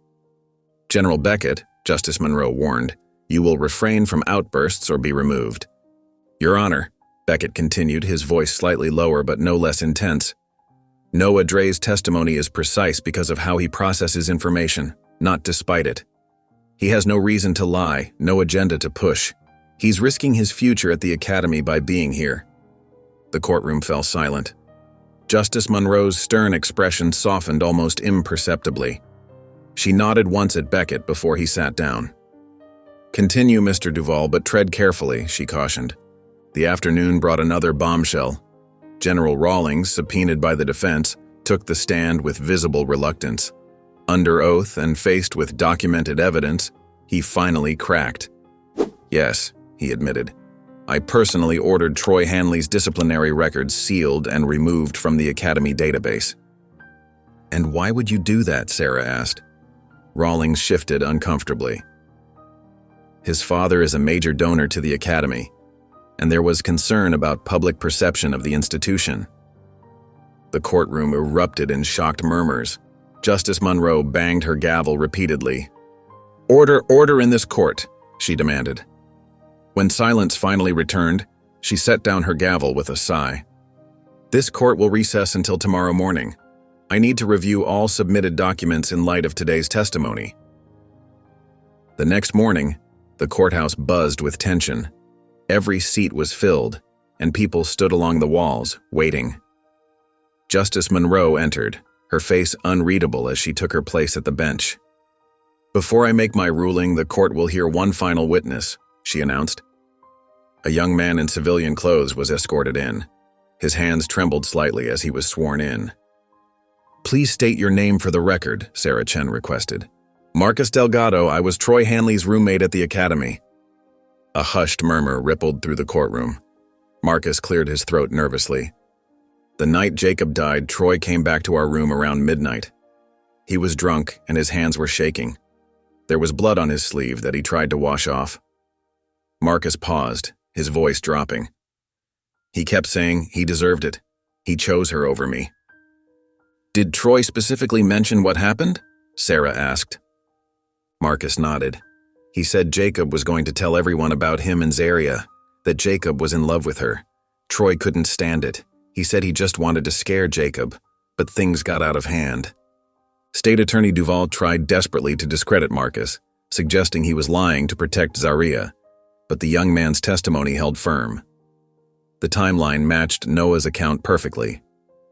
After a brief recess, Justice Monroe returned to deliver her ruling. The courtroom fell silent. In light of substantial new evidence, including eyewitness testimony and the revelation of deliberately suppressed information, this court finds that Zaria Wells's conviction was based on incomplete and potentially manipulated evidence. She looked directly at Zaria. "The conviction is hereby overturned." Gasps and cries filled the room. Lisa Wells broke into tears, clutching the hand of the woman next to her. However, Justice Monroe continued, the state reserves the right to retry this case. Ms. Wells will be released immediately pending any further legal proceedings. The court erupted in cheers. Justice Monroe banged her gavel, calling for order, but her own eyes shone with emotion. Court is adjourned. Within hours, the prison received the release order. Zaria changed into civilian clothes provided by her aunt, simple jeans and a blue sweater that hung loose on her thinner frame. Outside the courtroom, media crews swarmed the hallway. General Beckett stood alone against the wall, his military posture intact, but his shoulders visibly heavy with emotion. When the doors opened and Zaria emerged flanked by court-martials, cameras flashed frantically. Zaria stopped when she saw him. For a long moment, father and daughter simply looked at each other across the crowded hallway. Years of absence, months of fear, and days of desperate hope passed between them in that silent gaze. She walked toward him slowly. The marshals, understanding the moment, stepped back respectfully. "Thank you," Zaria said quietly, "for showing up." Beckett's eyes filled with tears. He didn't reach for her. He knew he hadn't earned that right yet. But he nodded, his voice thick with emotion. "I should have been there all along," he whispered. As Zaria stepped through the courthouse doors, a memory washed over her. She was 7 years old, crying after some kids had teased her at school. Her mother, Monica, had knelt down, wiping her tears away with gentle fingers. "Baby girl," Monica had whispered, holding Zaria's small face between her hands. "No matter what happens, you're strong enough to stand. Your roots go deeper than they know." The memory warmed Zaria's heart as she blinked against the bright sunlight. Camera flashes exploded around her like lightning. Reporters shouted questions from every direction, their voices blending into a wall of noise. But Zaria felt her mother's strength flowing through her veins. She straightened her shoulders and lifted her chin just as Monica had taught her. The crowd's roar faded to a distant hum as she walked forward with quiet dignity. Not running, not hiding, standing tall. Lisa appeared at her side, wrapping a protective arm around her shoulders. Together they moved through the crowd toward the car waiting at the curb. Later that afternoon, the Pentagon press room buzzed with speculation. Reporters checked their watches and whispered theories about the hastily called conference. When General Alexander Beckett walked in, the room fell silent. He stood at the podium, his medals gleaming under the harsh lights. For a moment, he simply looked out at the sea of faces. "For 42 years, he began, his voice steady, "I've worn this uniform with pride. Today, I stand before you to announce my immediate resignation as chairman of the Joint Chiefs of Staff." Gasps rippled through the crowd. Cameras clicked frantically. "Recent events have shown me that my duty to truth is greater than my duty to position. This uniform gave me power, but the truth gave me purpose." His eyes, usually hard and unreadable, shone with emotion. "I failed my daughter before she was born. I will not fail her now by clinging to a position I've compromised." Some reporters burst into applause. Others sat stunned, frantically typing on their phones. Beckett raised his hand for silence. "I take full responsibility for my part in a system that values appearances over justice. My resignation is effective immediately." The following morning, Troy Hanley was escorted from a police cruiser into the courthouse. His wrists were cuffed in front of him, his academy uniform replaced by an orange jumpsuit. Zaria stood on the courthouse steps with Lisa and Beckett, watching as Troy was led up the stairs. The formal charges of second-degree murder and obstruction of justice had been announced just hours earlier. As the officers guided him past, Troy's eyes locked with Zaria's. His gaze held anger, fear, and something else, a desperate plea for the sympathy he'd never shown her. For a moment that stretched like eternity, they stared at each other. Zaria didn't flinch. She didn't look away. She simply stood, her mother's words echoing in her heart. Troy was the first to break eye contact, his head dropping as the officers led him inside. As the courthouse doors closed behind him, Zaria let out a long breath. The nightmare that had consumed her life was finally ending. 2 months after her release, Zaria stood before her mother's grave. The cemetery was peaceful, with autumn leaves drifting across the well-kept grounds. She knelt and traced Monica's name on the simple headstone, her fingers lingering on each letter. "Hi, Mama," she whispered, her voice catching. "I made it out." From her bag, Zaria pulled the letter she'd written on death row, pages filled with her hopes, fears, and final goodbyes that now would never be needed.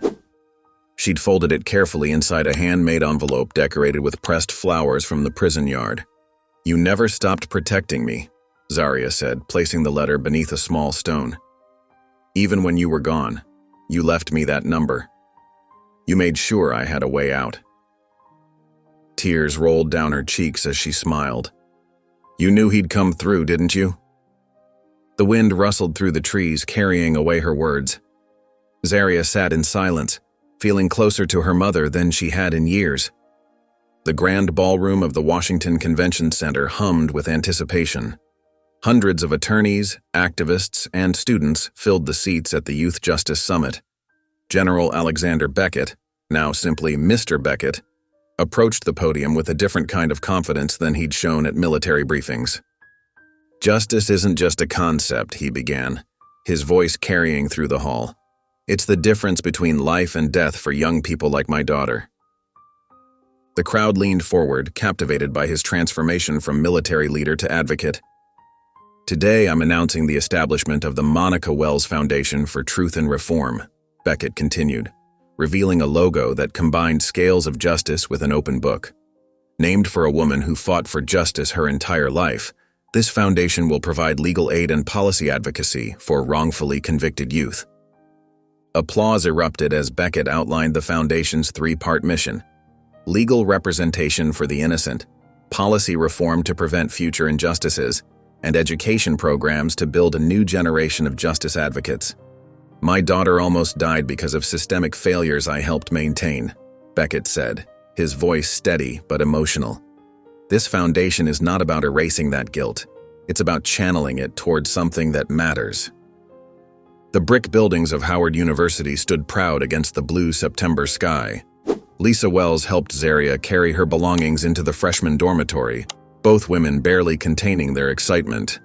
"Your mother would be so proud," Lisa said, arranging Zaria's books on the small desk. "She always dreamed you'd come here someday."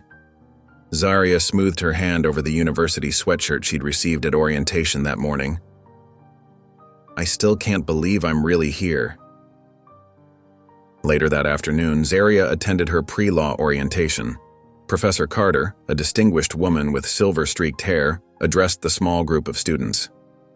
"Each of you brings your own story to this journey," she said, making eye contact with each student.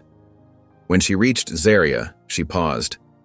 "Some of you have already witnessed the justice system's deepest flaws firsthand." After the session, Professor Carter approached Zaria with a thick law textbook.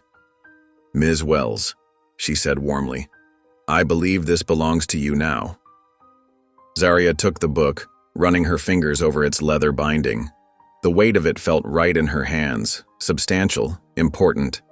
Her eyes shone with renewed purpose as she clutched it close to her chest. "Thank you," she said, her voice steady and clear. The midnight stillness wrapped around Howard University like a gentle blanket. Most students had long since fallen asleep, but Zaria Wells sat cross-legged on her bed, gazing out the window at the moonlit campus. The peaceful quiet felt almost unreal after months of prison's constant noise and fear. She ran her fingers along the edge of a brand-new leather-bound notebook, a gift from Lisa on her first day of college. Taking a deep breath, Zaria opened to the first blank page and uncapped her pen. For a moment, she hesitated, then began to write in her neat, careful handwriting. "This is the story of how I almost died, and the man who saved me by finally being my father." The words flowed more easily after that. Memories poured onto the page, some painful, some healing. Zaria wrote until her hand cramped, occasionally glancing up at the peaceful campus that represented everything she'd almost lost. This wasn't just therapy, it was testimony. Her story deserved to be told. Alexander Beckett stood in the center of his Pentagon office, now stripped of personal items. The space that had defined him for decades looked strangely impersonal, just another room waiting for its next occupant. He ran his hand along the polished desk where he'd made decisions affecting thousands of lives. The weight of that power had once felt necessary. Now it felt like a burden he was finally setting down. From his briefcase, Beckett pulled out a framed photograph he'd never displayed here. It showed Monica Wells holding baby Zaria, both smiling in the golden light of a West African sunset. Lisa had given it to him after the trial, reluctantly at first, then with understanding. "You should have this," she'd said. "It's time you knew what you missed." Beckett placed the photo in his briefcase with care, snapped it shut, and took one final look around. Without ceremony, he reached for the light switch and turned it off, closing the door on his military career. The weekend cafe buzzed with quiet conversation. Zaria arrived first, choosing a corner table away from the windows. When Beckett entered, he spotted her immediately, her posture straight but relaxed, so like Monica's. "I ordered you black coffee," Zaria said as he sat down. "Lisa mentioned that's how you take it." "Thank you," he replied, surprised by the thoughtfulness. For the first time, they talked without the shadow of death or courtrooms hanging over them. Zaria described her literature professor's passionate lectures on James Baldwin. Beckett recommended history books that had shaped his worldview. "Mom loved reading," Zaria said, stirring her tea. "She'd stay up all night with a good book." Beckett smiled. "She once read an entire medical journal on our flight to Senegal, said she couldn't waste the time just sleeping." When Zaria mentioned her journalism elective, her eyes lit up with excitement about an upcoming assignment. The story made her laugh, a bright, melodic sound that transformed her face. Beckett paused mid-sentence, a look of wonder crossing his features. "What?" Zaria asked. "You laughed just like your mother," he said softly. The moment hung between them, not painful, but precious. A connection neither had expected to find. The lecture hall at Howard University buzzed with anticipation. Every seat was filled, and students lined the walls to hear the special panel on criminal justice reform. At the center of the stage sat Zaria Wells, her hands folded calmly in her lap despite the butterflies in her stomach. When the moderator introduced her, a hush fell over the crowd. Zaria approached the microphone with measured steps, her notes tucked into her pocket, unneeded. She knew exactly what she needed to say. "6 months ago I was preparing to die," she began, her voice steady and clear. "Not because I was guilty, but because I was invisible." For 20 minutes, she shared her story without self-pity or anger, just truth. She described the feeling of being erased by a system that never saw her as a person. When she reached her conclusion, her voice grew stronger. "I was never asking to be rescued," Zaria said, meeting the eyes of students across the room. "I was asking to be heard, and that's what I'm asking for every person caught in a system that swallows voices whole." The silence that followed lasted only seconds before the first person stood. Then another. Within moments, the entire room was on their feet, applause thundering through the hall. Several professors wiped tears from their eyes. A news camera in the back captured it all, her words already traveling beyond these walls. In the third row, Lisa Wells stood with her hands pressed to her heart, tears streaming freely down her face. She had never looked prouder. After the panel ended and the crowd thinned, Lisa made her way to the stage where Zaria was gathering her things. When their eyes met, both women moved quickly into an embrace that said everything words couldn't. "You never gave up on me," Zaria whispered against her aunt's shoulder. "You were my family when no one else was." Lisa pulled back just enough to cup Zaria's face in her hands. "I always knew who you were, even when the world tried to tell you differently." They held each other a moment longer, both understanding that something had healed between them, a wound neither had fully acknowledged until now.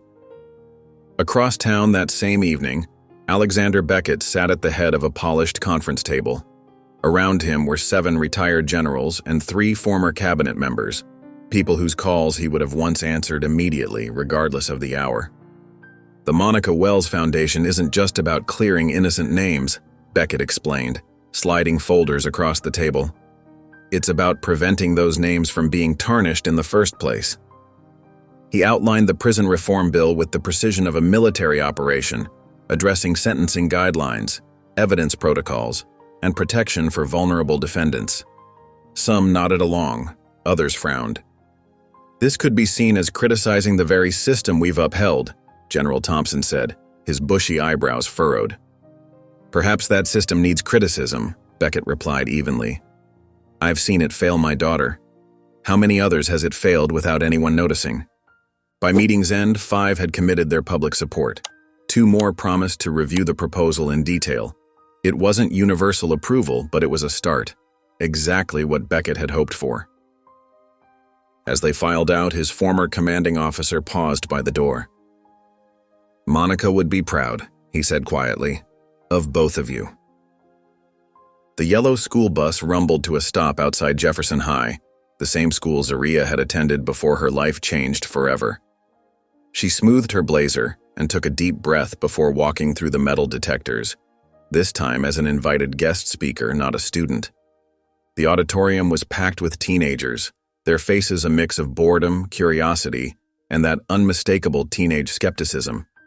Principal Rivera introduced her with glowing words that still felt strange to Zaria's ears. Fame had never been her goal. Most of you know my story from the news, Zaria began, her voice steady despite her racing heart. But headlines don't tell you who I really am. As she spoke, she noticed a group of girls in the third row, dark-skinned, bright-eyed, and watching her with such intensity it almost hurt. They reminded her so much of herself at 16 that her voice caught momentarily. I grew up 3 blocks from here, she continued. Same classrooms, same struggles, same dreams. But I'm here to tell you something important. She paused, making eye contact with the girls who seemed to be holding their breath. Your story is not where you're from. It's what you choose to become. The auditorium fell silent. Even the students who had been checking their phones looked up. They tried to write my ending for me, they almost did, but here I am writing my own chapters now. She smiled. And so can you. After her speech, those same girls approached her, one clutching a notebook covered in social justice stickers. I want to be a lawyer too, the girl said quietly. But everyone says people from our neighborhood don't make it that far. Zaria gently took the notebook, borrowed a pen, and wrote inside. They're wrong. Start proving it today. The prison visiting room hadn't changed. Same uncomfortable plastic chairs, same fluorescent lights that made everyone look ill. But this time, Alexander Beckett sat on the visitor's side, his military posture softened only slightly by civilian clothes. Dana entered with surprise written across her face. She recognized him immediately from the news coverage. You're Zaria's father, she said as she sat down. Beckett nodded. And you're the friend who gave her hope when I couldn't. Dana's eyes narrowed slightly.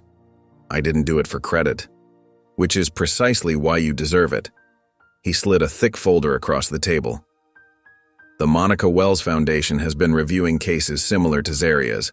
Yours caught our attention. Dana stared at the folder without touching it. These are legal documents prepared by our team, Beckett explained. We believe there are grounds to reopen your case based on improper evidence handling and witness testimony inconsistencies. Dana's hands trembled as she finally reached for the folder. Someone believed in my daughter, Beckett said quietly. Now it's time we believe in you.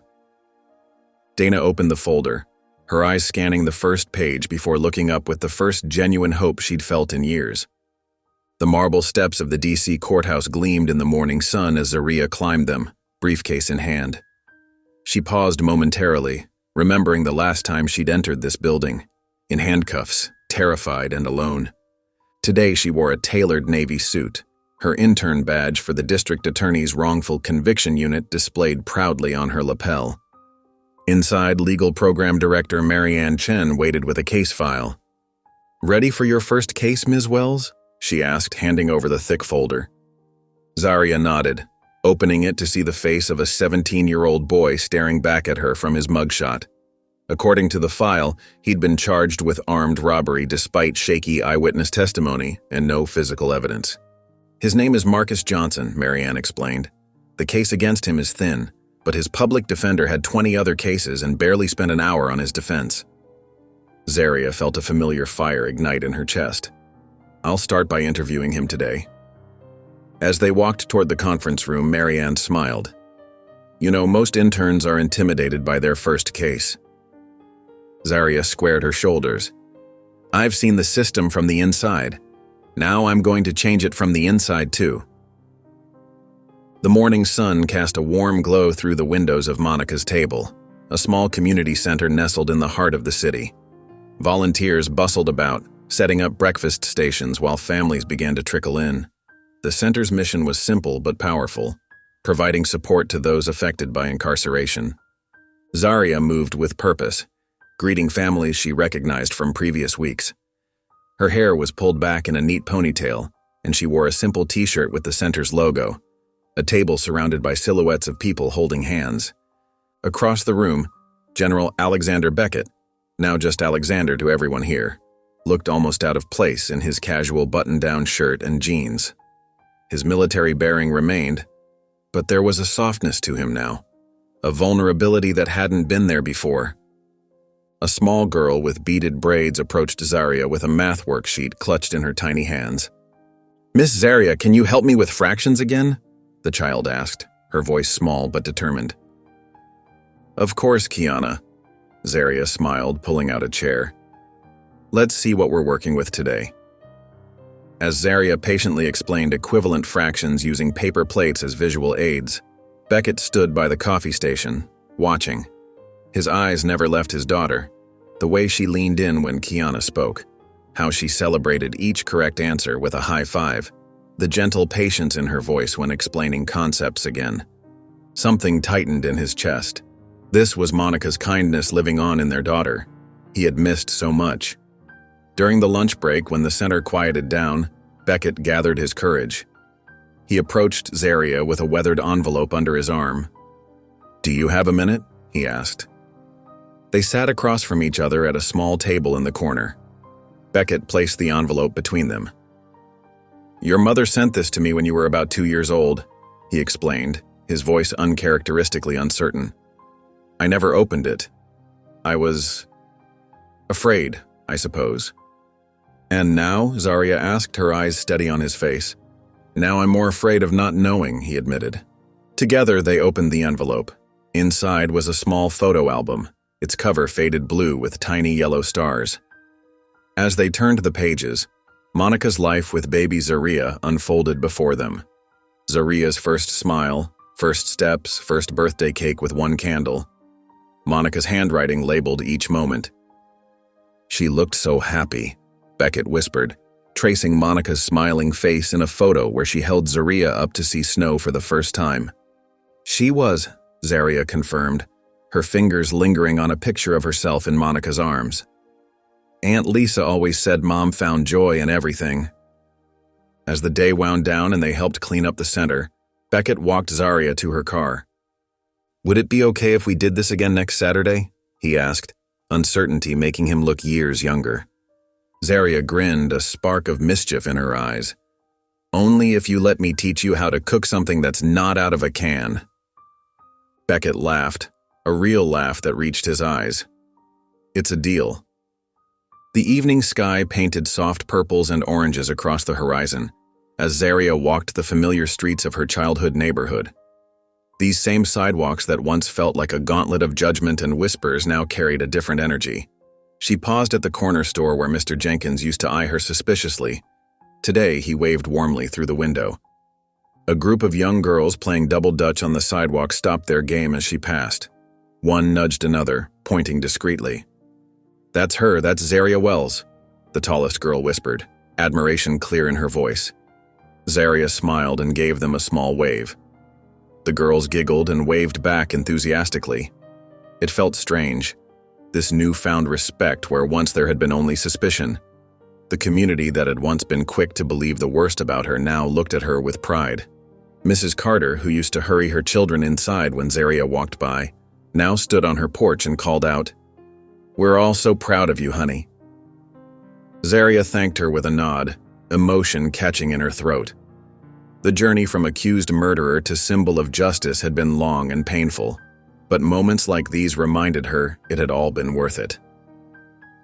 When she reached her aunt's apartment building, she took the stairs slowly, savoring the feeling of coming home. Lisa opened the door before Zaria could knock. "I saw you coming up the street," she explained, pulling her niece into a tight hug. Inside, Zaria stopped in her tracks. The living room wall, once sparsely decorated with a few family photos, had been transformed. Lisa had created an elaborate memory wall, photos of Monica smiling in her nurse's uniform, newspaper clippings about Zaria's case and release, and at the center, a professionally framed copy of Beckett's resignation speech. "Aunt Lisa," Zaria whispered, stepping closer to examine the display. "When did you do all this?" "Been working on it for weeks," Lisa said proudly. "Our story deserves to be remembered." Zaria's fingers traced the edge of her mother's photo. Monica's smile radiated warmth even from the faded picture. Crossing to the bookshelf, Zaria pulled out her latest journal, a leather-bound book Beckett had given her. She placed it carefully on the shelf beside her other journals, each one documenting a chapter of her journey. The final line she'd written earlier that day stared back at her. "Justice didn't save me. Truth did, and truth needs warriors." Zaria looked up at her mother's portrait, the familiar eyes that seemed to follow her even now. "We made it, Mama," she whispered, her voice breaking slightly. "We really made it." Alexander Beckett straightened his tie as he entered the congressional hearing room. Though he no longer wore his military uniform, he carried himself with the same discipline and purpose. The room buzzed with anticipation. Cameras flashed and reporters whispered as he made his way to the witness table. The Wells Act had been months in the making. Named after Zaria, it would ban executions for anyone under 21 and create strict transparency requirements for prosecutors. Beckett had helped draft it alongside criminal justice reform advocates, pouring countless hours into its language. "General Beckett, we welcome your testimony," Congresswoman Harris said, gesturing to the microphone. Beckett leaned forward. "Thank you, Madam Chairwoman. I come before you not as a military leader, but as a father who nearly lost his daughter to a broken system." Across town at Howard University, Zaria sat in the student lounge surrounded by classmates. Her eyes remained fixed on the television screen showing the hearing. Her heart pounded as she watched her father speak with conviction and clarity. "That's your dad?" a fellow student whispered in awe. Zaria nodded, unable to speak as emotion tightened her throat. Back at the hearing, Beckett methodically laid out the flaws in the justice system that had nearly cost Zaria her life. Rushed investigations, suppressed evidence, racial bias, and a system more concerned with convictions than truth. "The Wells Act isn't about being soft on crime," he explained. "It's about ensuring we never execute an innocent person." Questions came from both sides of the aisle, some skeptical, others supportive. Through it all, Beckett remained steady, answering with the precision that had once made him a formidable military strategist. As the hearing drew to a close, Congresswoman Harris asked for his final statement. Beckett paused, looking directly into the camera. "Being a father doesn't mean being perfect. It means showing up when it matters. I failed once. I won't fail again." His voice cracked slightly. "This bill gives others the second chance my daughter and I received." The committee room fell silent before erupting in applause. Even the most conservative members nodded in respect. Minutes later, the committee voted unanimously to advance the Wells Act to the full House. In the hallway afterward, surrounded by congratulatory handshakes, Beckett felt his phone vibrate. He excused himself and answered. "Hello? I'm proud of you, Dad." Zaria's voice was clear and strong. Beckett smiled, clutching the phone like a lifeline. The word, Dad, still felt new, precious. "Thank you," he said softly. "That means everything." The soft golden light of dawn stretched across Washington, D.C., painting the city in hues of amber and rose. Zaria Wells sat alone by the edge of the reflecting pool, her knees pulled up to her chest. The water lay still before her, a perfect mirror for the awakening sky. She wore a simple white sweater against the morning chill, her dark curls framing her face as she gazed out at the peaceful scene. Alexander Beckett approached quietly, his footsteps gentle on the path. He had traded his military uniform for a simple button-down shirt and slacks. Spotting Zarya, he slowed his pace, taking in the sight of his daughter in this moment of solitude. "Mind if I join you?" he asked softly. Zarya looked up and nodded, a small smile touching her lips. "I was hoping you'd come." Beckett lowered himself beside her, his movements careful and deliberate. They sat together in comfortable silence, watching the sun's rays stretch across the water. Neither felt the need to fill the quiet with words. It was a peace they had earned through months of healing, of learning to be father and daughter after decades apart. The Washington Monument stood tall in the distance, its reflection rippling gently in the pool. Birds called to one another, welcoming the new day. After several minutes, Zarya reached into her pocket and pulled out something small, a carefully folded paper boat crafted from crisp white paper. With gentle fingers, she smoothed its edges. "I made this last night," she said, her voice barely above a whisper.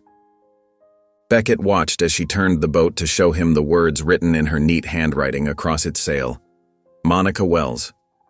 Truth, freedom, forgiveness. His breath caught in his throat. Monica's name, written in their daughter's hand, brought a rush of memories. Monica's laugh, her determination, her unwavering belief in justice. "It's beautiful," he said simply, the words inadequate for what he felt. Zarya nodded, then leaned forward. With careful movements, she placed the paper boat onto the surface of the reflecting pool. It bobbed gently before finding its balance, then began to drift slowly away from the edge, carrying its precious cargo of words. "For Mom," she said, "and for us." The tiny vessel moved steadily across the water, growing smaller as it journeyed toward the center of the pool. Both watched in reverent silence as it carried away symbols of their shared pain and healing. Beckett hesitated, then reached out and took Zarya's hand in his. Her fingers were warm and strong as they curled around his. It was a simple gesture, yet filled with meaning, a connection that had once seemed impossible. The sun continued its ascent, casting long beams across the water. The city was waking up around them, but in this moment, they existed in a peaceful bubble of their own making. Zarya turned to look at her father, her eyes bright with unshed tears. "I think she'd be proud of us," she said. Beckett met his daughter's gaze, seeing so much of Monica there, the same determination, the same capacity for forgiveness, the same unwavering strength. "I know she would," he replied, his voice steady despite the emotion that threatened to overwhelm him. They turned back to watch the little boat as it continued its journey across the water, growing smaller in the distance. Two people once torn apart by silence, now sitting side by side, healed by truth. The past wasn't forgotten, but it no longer stood between them like an uncrossable chasm. In the gentle light of morning, father and daughter sat together in peace, honoring the woman who had connected them and the difficult path that had finally brought them to each other. If you enjoyed the story of Alexander and Zarya, I handpicked this next story. If you enjoyed the story of Alexander and Zarya, I handpicked this next story that you will enjoy. Please don't miss this one. Click here to watch it.